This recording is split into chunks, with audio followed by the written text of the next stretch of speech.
আকস্মিক বন্যায় বিপর্যয় নেমে এসেছে নেপালে। কোথাও ঘরবাড়ি কাদার নিচে, কোথাও উপড়ে পড়া গাছের পাশে পড়ে আছে গবাদি পশুর নিথর দেহ। বন্যার প্রবল স্রোতে তছনছ হয়ে গেছে নেপালের বিস্তীর্ণ এলাকা।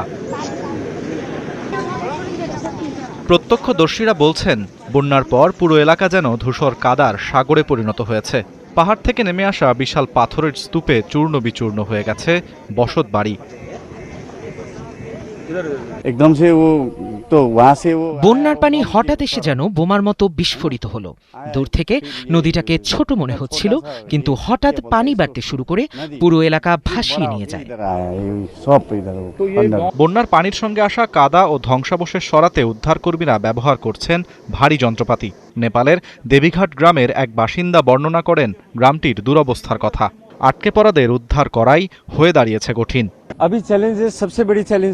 আমরা অনেক সমস্যার মধ্যে আছি। সবচেয়ে বড় সমস্যা সড়ক বন্ধ হয়ে যাওয়া। এখনো কত মানুষ ধ্বংসস্তূপের নিচে চাপা পড়ে আছে তা বলতে পারছি না।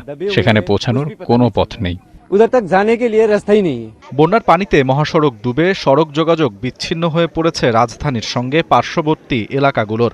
ফলে দুর্গতদের কাছে পৌঁছানো কঠিন হয়ে পড়েছে জরুরি ত্রাণ ও প্রয়োজনীয় সামগ্রী। আরাফাত ইসলাম, ৭১।